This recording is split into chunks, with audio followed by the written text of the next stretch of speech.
Amanda, would you come and read our first passage? Thanks.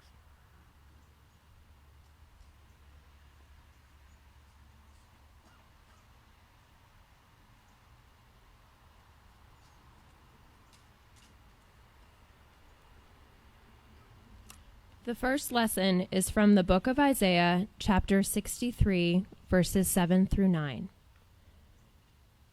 I will tell of the kindnesses of the Lord, the deeds for which he is to be praised, according to all the Lord has done for us.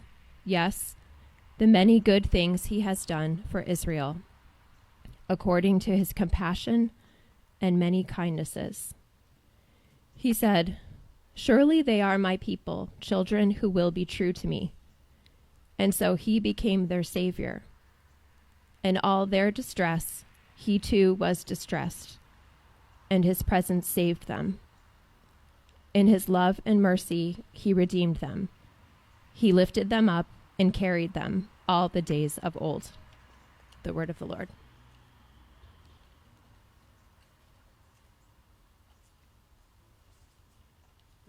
Amanda? Well, how's it going? We've been talking about the fruit of the Spirit for over a month now. And I'm wondering, have you made some intentional effort to make space in your life for God to grow those fruits? You know, the ground, the soil in which that fruit grows is our certainty or being convicted by God's own Spirit, being assured of several things. And one is that we belong to God. We're not in this world just on our own, cast out as orphans or accidents. Rather, we belong to God. And more than that God has chosen to bless us, to call us his own, to give us everything we need for what matters most in this life. We belong, we're blessed, and when we look around, we see that there is abundance of what we need most. Abundance of opportunity to belong, to experience love, to give love, to be transformed by God's love. That's the soil. That belonging and blessing and abundance, out of that grows the fruit naturally. The Spirit grows it. Love, joy, and peace. Those are the three principal ones. But it's kind of a messed up world. Our garden has got some weeds in it. Our hearts have got some weeds in them. Our world has trouble in it.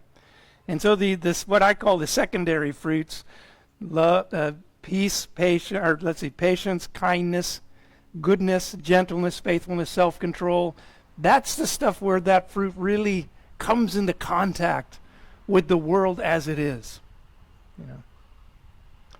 Not always easy sometimes. Last week we talked about, well, who remembers last week? I hardly remember last week. It's true, I have to look it up. Patience and self-control, that's right. Patience and self-control, those are, I mentioned that they're more like vegetables than fruit, aren't they? They're not so sweet going down or practicing them, you know.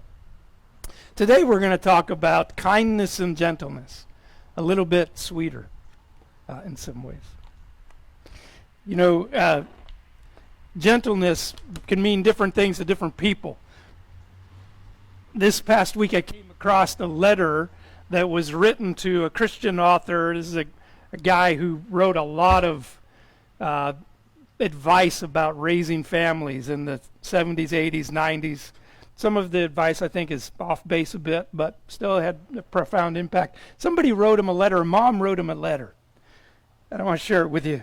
It reads this. Dear doctor, a few months ago I was making several phone calls in the living room where my 3-year-old daughter, Adrian, and my 5-month-old son, Nathan, were playing. Now Nathan loves his big sister, Adrian, and she's been learning how to mother him gently ever since he was born. But suddenly I realized that the kids were no longer in view. So panicked, I hung up the telephone and quickly ran looking for them. Now down the hall, around the corner, I found them playing in Adrian's room. Well, I was both relieved but also upset, and I shouted, Adrian, You know you're not allowed to carry Nathan. He's too little. You could drop him. He could get hurt. And startled, she said, well, Mom, I didn't. And she said, well, suspiciously, then how did he get here to your room? And she smiled with confidence, knowing that she had obeyed. And she said, I rolled him. Yeah, I rolled him. I love that. It's great. Well, what can we say about gentleness and kindness? One, we can start with this. There's many images of God in Scripture as kind and gentle, even motherly. Let me read to you from Hosea 11. It says this, when Israel was a child, I loved him, and out of Egypt I called my son. But the more they were called, the more they ran away from me. They sacrificed to Baals, and they burned incense images. But it was I who taught little Ephraim to walk, taking him by the arms. But they didn't realize it was me that healed them. I led them with cords of human kindness and with ties of love. And listen to this. To them I was like one who lifts a little child to the cheek, and I bent down to feed them. You can see a parent lifting a little infant up and snuggling the cheek or bending over to feed them. God says, this is how I cared for my people. Or in the passage that Amanda read for us from Isaiah 63, the prophet Isaiah, I will tell of the kindness of the Lord, the deeds for which he is to be praised, for all that he has done according to his compassion and his loving kindness. It says that when Israel was distressed, he saved them, and with love and mercy he redeemed them. He lifted them up and carried them, again like a parent with a child. Well, this morning's New Testament lesson comes from the book of Acts, and I want you to listen to the layers of gentleness and kindness as the apostles, Barnabas and Paul, imitate God's kindness. It's Acts 14. Now in Lystra there sat a man who was lame. He'd been that way from birth and had never walked. But he listened to Paul as Paul was speaking, and Paul looked directly at him. And he saw that he had faith to be healed. So he called out, hey, stand up on your feet. And at that, the man jumped up and he began to walk. Now, when the crowd saw what Paul had done, they shouted in the Lycaonian language, the gods have come down among us in human forms. Barnabas they called Zeus, and Paul they called Hermes because he was the chief speaker. And the priests of Zeus, whose temple was just outside the city, brought bulls and wreaths to the city gates because they wanted to offer sacrifices to Barnabas and Paul. But when the apostles heard this, they tore their clothes in lamentation, and they rushed out in the crowd, and they shouted, friends, why are you doing this? We too are just humans like you, but we're bringing good news, telling you to turn from the worthless things to the living God who made the heavens and the earth and the seas and everything in them. For in the past God let all nations go their own way, and yet he has not left himself without testimony. For he has shown kindness by giving you rain from heaven and crops in their seasons, and he has provided you with plenty of food and fills your heart with joy. And even with these words, they had difficulty keeping the crowd from sacrificing to them. So Barnabas and Paul were doing an act of kindness. They were preaching an unpopular message, but a message of good news. And in some places, they were being stoned as heretics, and in other places, they were being worshipped as Zeus. And they say, no, look, we're simply imitating the God who's made himself known everywhere. Everywhere that the rain falls and the crops grow, every people that know joy in their heart is their testimony to God, his loving kindness.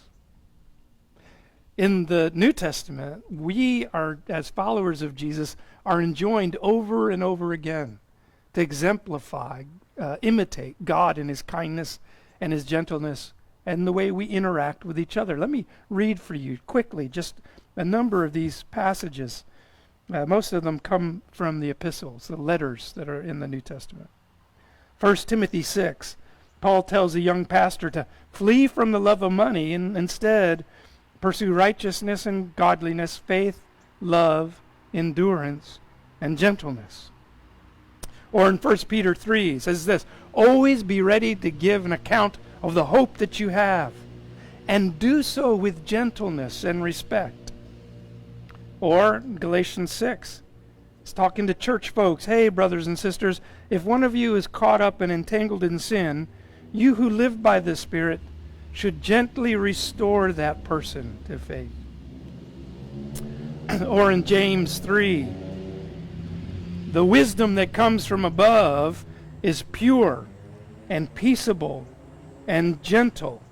It's willing to yield. It's full of mercy and good fruits without a trace of partiality or hypocrisy. And then Colossians. Therefore, as God's chosen people, people who know that they belong and blessed and have the abundance of God, therefore you ones clothe yourself with compassion and kindness, humility, gentleness, and patience. Kindness and gentleness should be hallmarks of those who follow Jesus. Jesus himself was gentle. There's that beautiful passage when Jesus is speaking to the crowds. We see it in Luke and in Matthew also. He says, come to me, all of you who are weary and heavy laden, and I will give you rest. Take my yoke upon me and learn from me, because I'm gentle and humble of heart. You'll find rest for your souls. Jesus also had this habit of asking people whether they wanted what it is they wanted. When he'd come upon folks or they would call out to him for healing, he never just imposed himself. He'd say, what would you like? And the blind guy would say, I want to see. Okay. And he'd ask family members, tell me about your child. What do you want for them? And then he would enter in. Paul, as we've seen already, also tried to practice gentleness and kindness to the church in Thessalonica. He says this, he says, I was among you, we, Paul and his colleagues, Barnabas and others, we were among you like a nursing mother, tenderly caring for her children. And as you know, we dealt with each of you like a father with a child, urging you on, encouraging you, pleading you to live a life worthy of God. That's this word that shows up in the New Testament as gentleness. The most common Greek word that's translated as gentle is apikos, which is a difficult word to translate. Some scholars say it's the most untranslatable of Greek words. It usually comes across as just gentleness. When the Greeks defined it, they said it was justice and more than justice. Something beyond that. It's patience and forbearance. It's going beyond the extra measure. It's magnanimity towards other people. It's when the demands of justice are relaxed and mercy comes into play. One biblical commentator, Scottishman William Barclay, might like to read. He says this, well, as far as justice goes, there's not one of us that deserves anything other than the condemnation of God. But God goes far beyond justice. And Paul lays down that the mark of the Christian in his personal relationship with his fellow people must be that he knows when to insist on justice and when to go beyond that. Epikios, gentleness, mercy. And why should the follower of Jesus be like this? Why should he have joy and gracious gentleness in his life? Barclay continues, because the Lord is at hand, as we read in Philippians 4. Let your gentleness be evident to all. The Lord is near. If we remember the coming triumph of Christ, we'll never lose our hope or our joy. If we remember that this life is short, we will not wish to enforce a stern justice which so often divides, but will wish to deal with men in gentleness and love, as we hope that God will deal with us. Gentleness is human, or justice is human, but gentleness, epikios, well, that's divine. The words gentleness and kindness, I said that they were sweeter than patience and self-control. And we can think for that reason that they're soft. They're maybe simple, or for the just only the tender-hearted, but we shouldn't think of them in a way that deprives them of their strength. You know, fighter pilots back in World War I, the British actually discovered this, that silk was more effective at impeding slow-speed shrapnel than steel. So instead of their steel helmets, they would wrap their heads in layers of silk and then put a leather riding helmet on top. And the silk did a better job of protecting their head from shrapnel than the steel did. Isn't that something? Tenderness is somehow often more powerful than outright strength. Let me tell you a story about a guy named George. This is a community church in California. George was a rough guy. He lived a hard life, and he was a big guy. I don't know what took him to church on that day, but something did. He went to church, and he wasn't sure how he would be received because he was huge. He had his biker leathers on. He had tattoos around him, and on his fist he had tattooed his attitude towards life. Started on this knuckle here with the letter F, and it ended over here on his left hand with off. And he had kind of announced to the world what he wanted to tell them. And so when he sat in church, he put his hands up, a little embarrassed, not sure. He sat there kind of glowering. Something had moved him to attend church, but he expected that he was going to be rejected. Well, before the service began, an elderly woman in the congregation came over to him and just said, "Excuse me, I don't think we've met before. Can I give you a hug?" And before he can answer, she throws her arms around this big bear of a man, and he can't talk. It's not that he's lost for words. It's that his tears are filling his eyes and his throat's constricted, and he just sobs like a baby. Her gentle touch ministered God's grace. He continued on with that congregation, kept worshiping with them.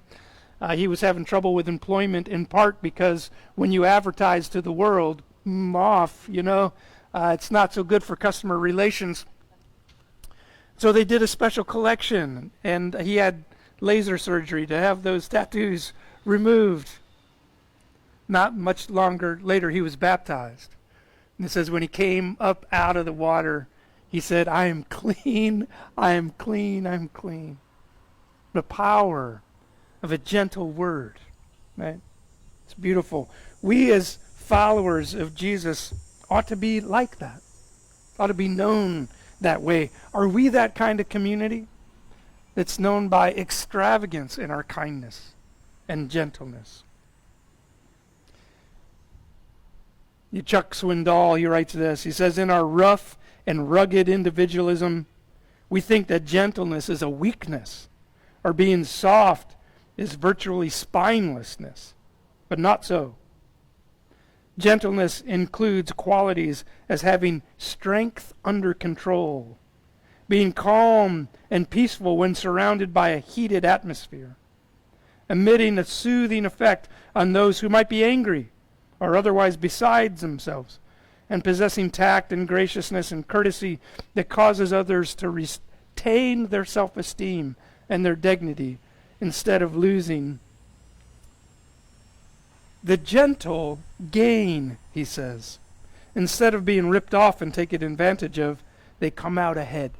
He says in the long run, they come out ahead.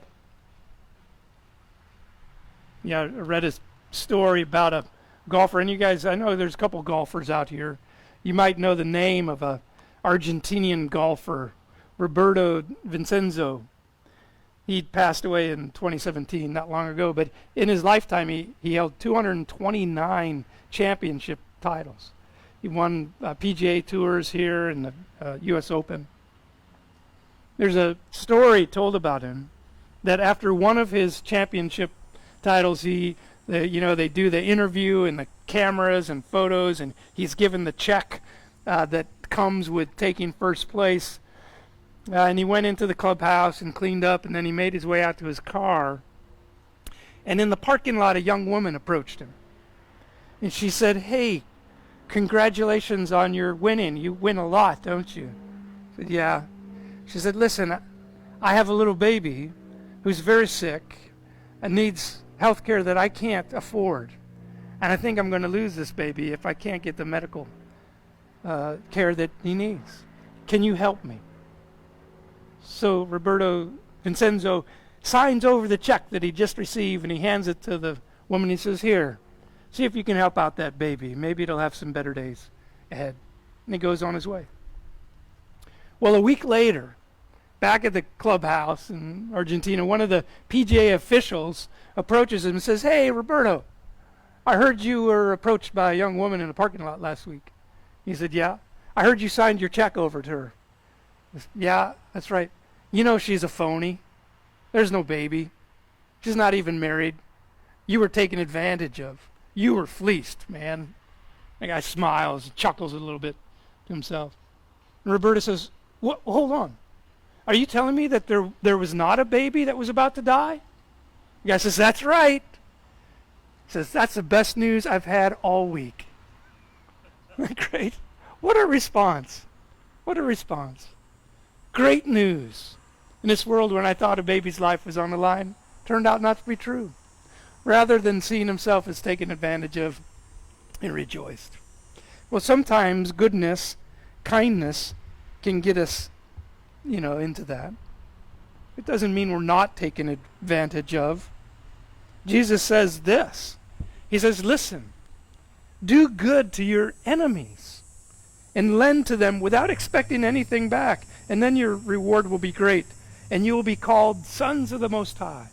You will look like your Father in heaven, because he is kind to the ungrateful and the wicked." Isn't that great? I know in my life there have been moments where it feels like the more generous I've been, the more heartache I've received back. I had a landlord once who was in trouble financially, so I paid his electric bill, and then his daughter stole from me. But that's not a reason not to continue to be. Kindness is not a move within an economy where we're trying to get ahead. It's not a strategic move based on a calculus of advancing our good. No, kindness and gentleness, when we receive it, comes as a gift. I think that's its power. And when we share it to others, it's that same kind of way. It goes offered as a gift, no strings attached. Jeremy Bentham, some of you read philosophy, you know he's a utilitarian. We think of that as a cold, calculated way of doing morality or ethics. But even Bentham said this, that people are only ever going to be as happy as they make other people around them. There is kind of a reciprocal thing about it. Anyway, I've been reading, I don't know if Dan Norton is still there. You are. I've been reading about mirror neurons this week. There are these little neurons in our mind that are socially attuned. And when we see a smile on another, it impacts us physically. Our brain changes when we see another smile. Smiles are contagious. Or there's an old Buddhist saying that says, the smile on your face, half of it is for the other, and half is for you. There is something about that. Live in a world that's filled with kindness. Back in April, Laura and I did the hard but meaningful work of saying goodbye to a dear friend, Marta Isaac. Randy's with us every week online. And at the funeral, just before that, Randy forwarded to me a little quote from Leo Biscaglia that I read at Marta's funeral because it was so meaningful. It was a touchstone orientation of her being in the world. It goes this way.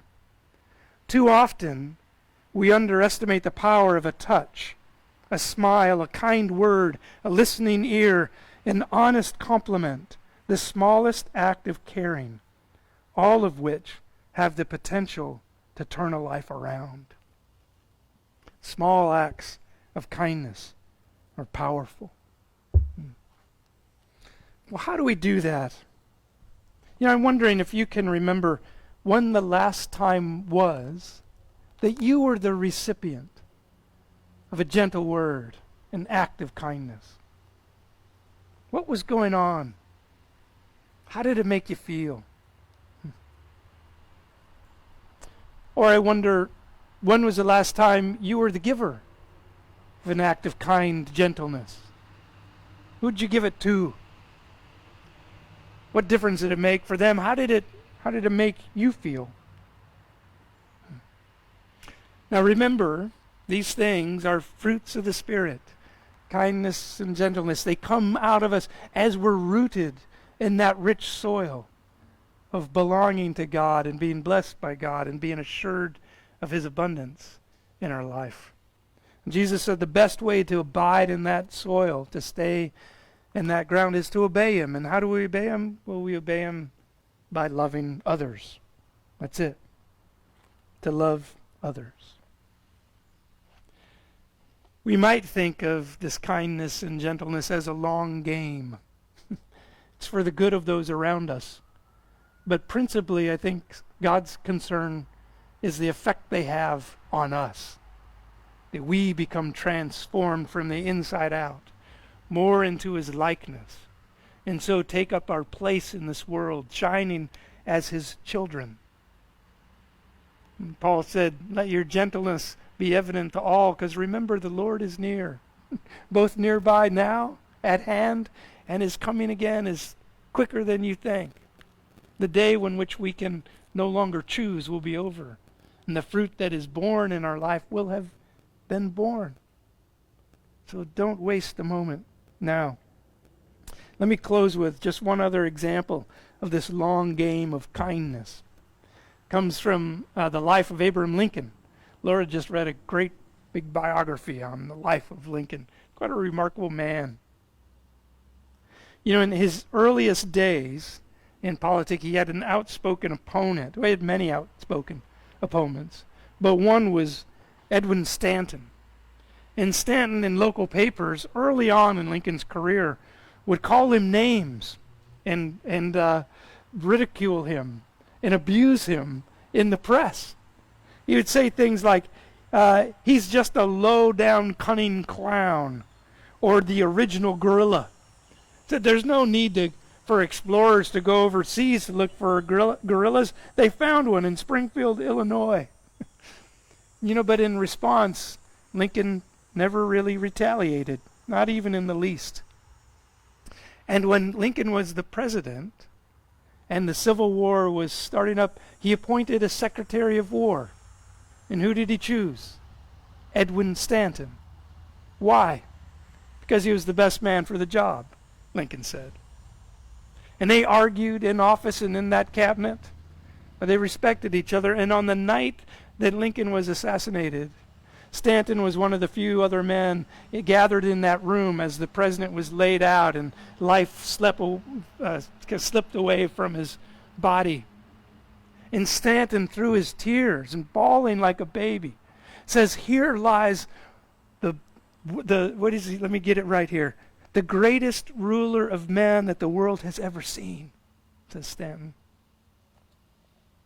Lincoln turned him around, put him to work, used his gifts, because he was willing to be kind and gentle, even in the face of unmerited abuse. What does it mean to be a witness to Christ?